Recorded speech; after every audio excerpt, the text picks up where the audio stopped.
Lorsque le Pharaon laissa partir le peuple, Dieu ne le conduisit point par le chemin du pays des Philistins, quoique le plus proche, car Dieu disait, le peuple pourrait avoir du regret en voyant la guerre et retourner en Égypte.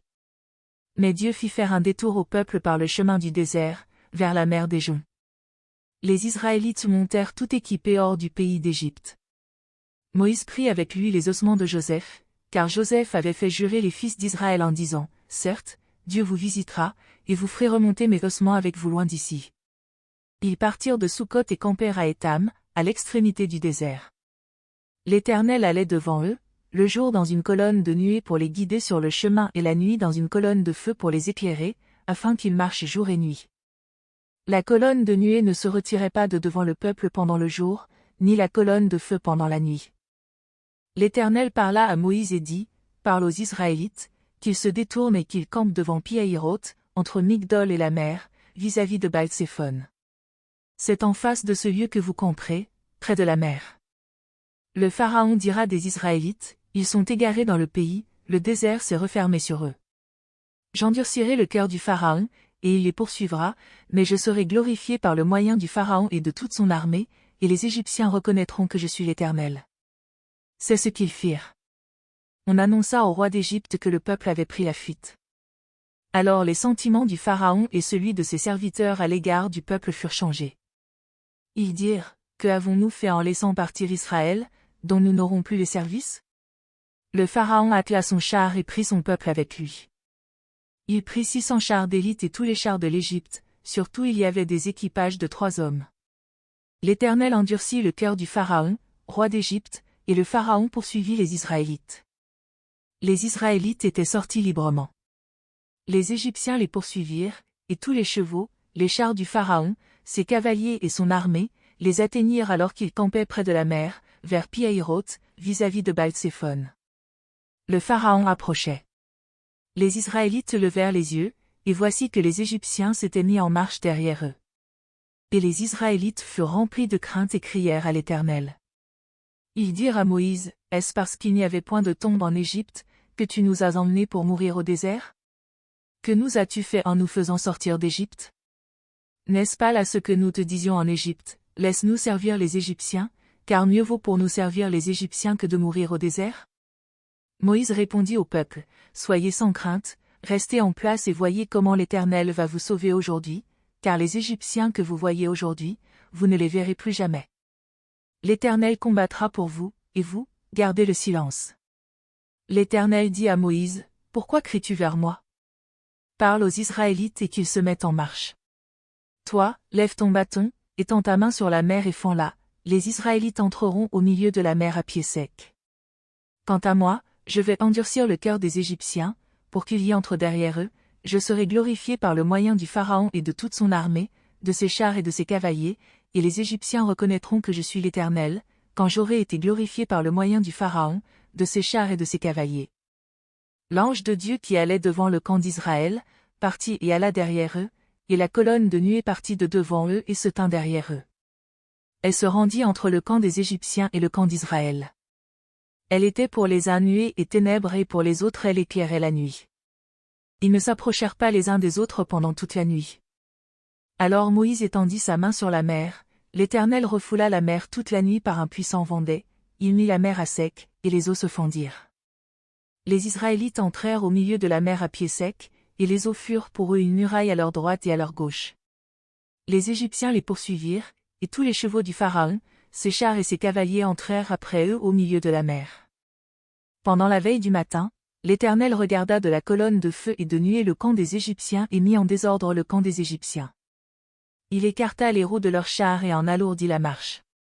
Les Égyptiens dirent alors, « Fuyons devant Israël, car l'Éternel combat pour eux contre les Égyptiens. » L'Éternel dit à Moïse, « Étends ta main sur la mer et les eaux reviendront sur les Égyptiens, sur leurs chars et sur leurs cavaliers. » Moïse étendit sa main sur la mer, à l'approche du matin, la mer revint à son niveau habituel, les Égyptiens s'enfuirent à son approche, mais l'Éternel précipita les Égyptiens au milieu de la mer. Les eaux revinrent et couvrirent les chars, les cavaliers et toute l'armée du Pharaon, qui était entrée dans la mer derrière les Israélites et il n'en resta pas un seul.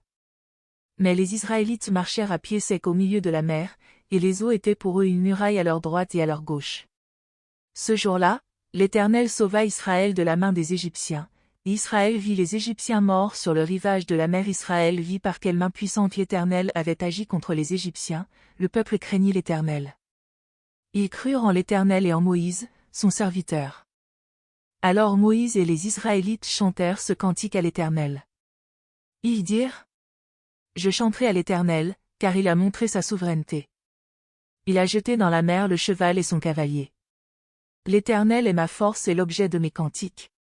Il est devenu mon salut. Il est mon Dieu, je veux lui rendre hommage. Il est le Dieu de mon Père, je l'exalterai. L'Éternel est un guerrier. L'Éternel est son nom. Il a précipité dans la mer les chars du Pharaon et son armée. Ses équipages d'élite ont été submergés par la mer des joncs. Les flots les ont couverts. Ils sont descendus dans les profondeurs, comme une pierre. Ta droite, ô Éternel, est magnifiée par sa vigueur. Ta droite, ô Éternel, a écrasé l'ennemi. Par la grandeur de ta majesté, tu renverses ceux qui se dressent contre toi. Tu déchaînes l'ardeur de ta colère. Elle les dévore comme du chaume. Au souffle de tes narines, les eaux se sont amoncelées. Les courants se sont dressés comme une masse. Les flots se sont durcis au cœur de la mer. L'ennemi disait: Je poursuivrai, j'atteindrai. Je partagerai le butin. Je m'en repaîtrai. Je tirerai l'épée, ma main s'en emparera. Tu as soufflé de ton haleine. La mer les a couverts. Ils se sont enfoncés comme du plomb dans des eaux puissantes. Qui est comme toi parmi les dieux, ô Éternel?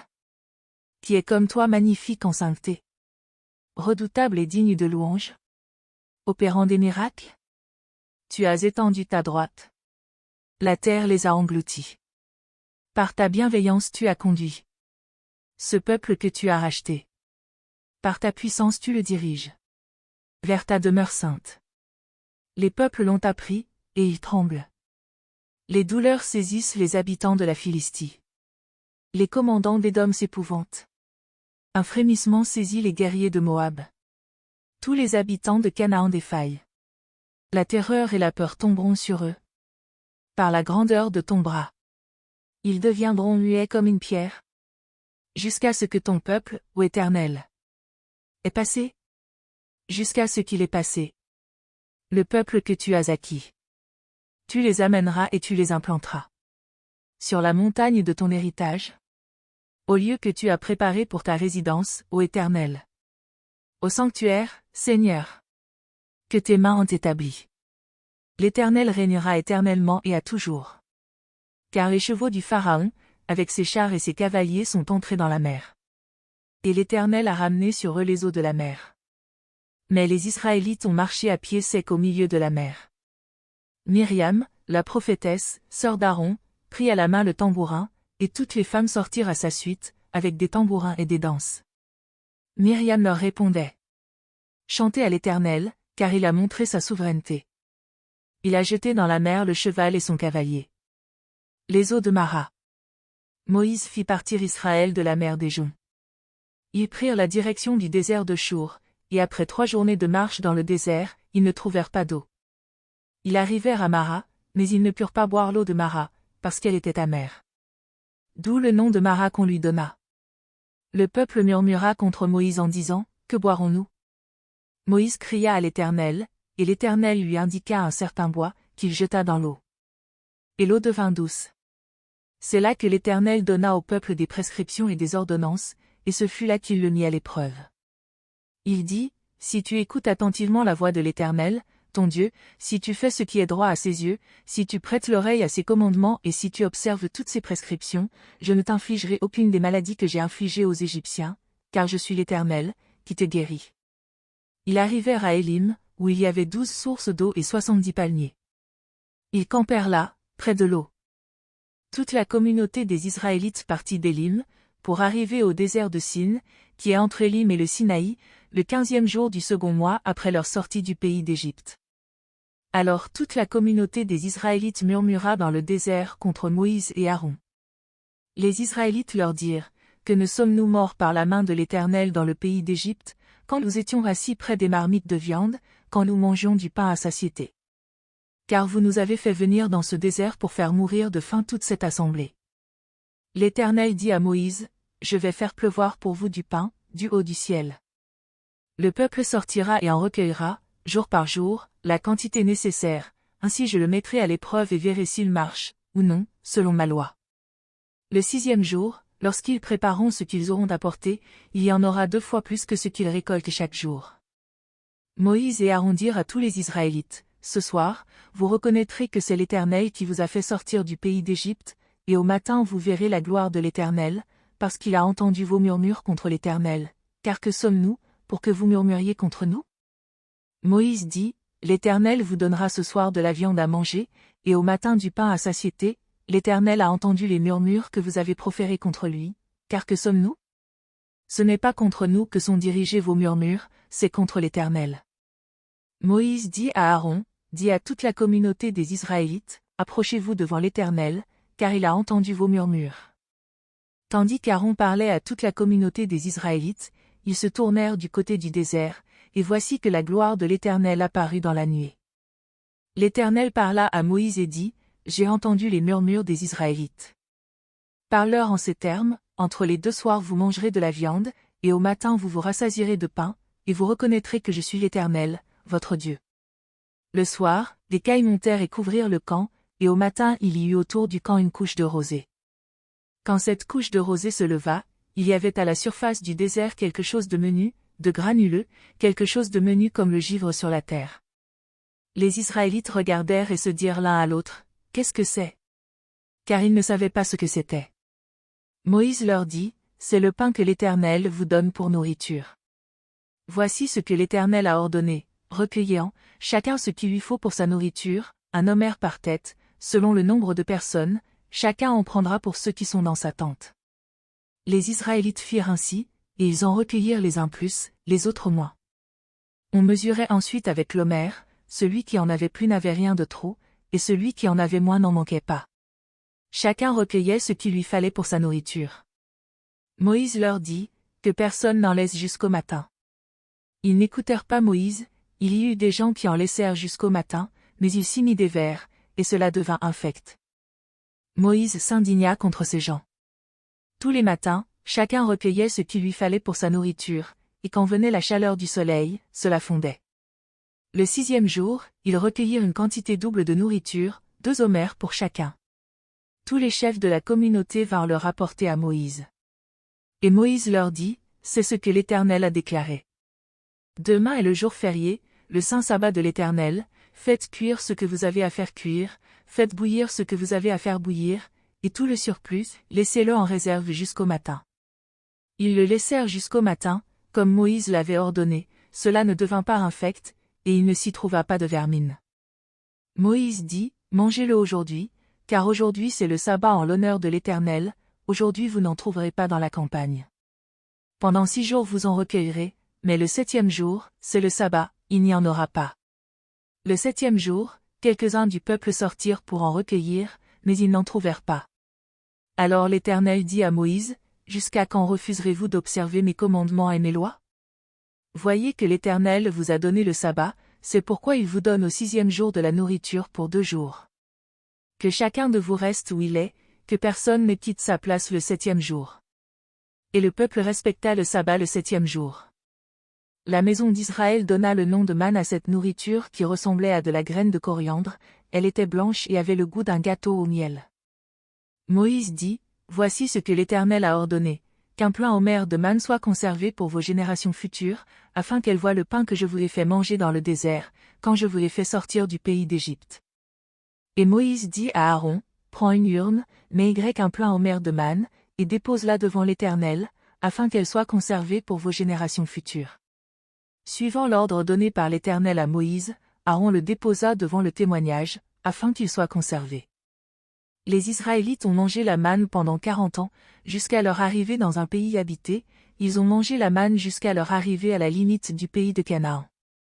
L'homère est la 10e partie de l'épha.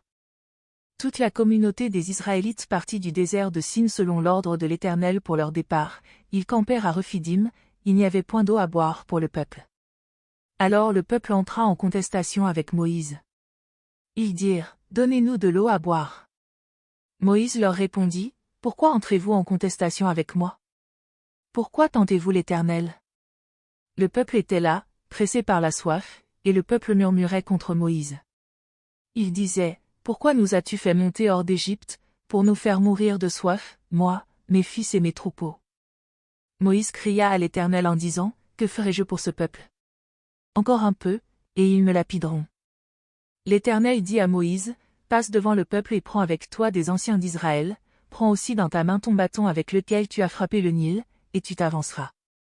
Me voici, je me tiens là devant toi sur le rocher en Horeb, tu frapperas le rocher, il en sortira de l'eau, et le peuple boira. Moïse fit ainsi, aux yeux des anciens d'Israël. Il appela ce lieu du nom de Massa et Mériba, parce que les Israélites avaient contesté, et parce qu'ils avaient tenté l'Éternel, en disant, l'Éternel est-il au milieu de nous, oui ou non? Amalek vint combattre Israël à Rephidim. Alors Moïse dit à Josué, choisis-nous des hommes, sors et combat Amalek, demain je me tiendrai sur le sommet de la colline, le bâton de Dieu à la main.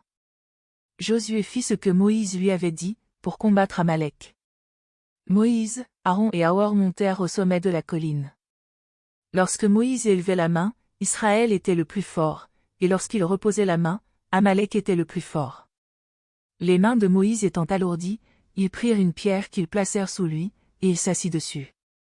Aaron et Hur soutenaient ses mains, l'un d'un côté, l'autre de l'autre, et ses mains restèrent fermes jusqu'au coucher du soleil. Et Josué soumit Amalek et son peuple en les frappant du tranchant de l'épée. L'Éternel dit à Moïse, écris ces choses comme souvenir dans le livre, et déclare à Josué que j'effacerai le souvenir d'Amalek de dessous les cieux. Moïse bâtit un autel et l'appela du nom de l'Éternel mon étendard. Il dit, parce qu'une main s'est élevée contre le trône de l'Éternel, il y aura guerre de l'Éternel contre Amalek, de génération en génération.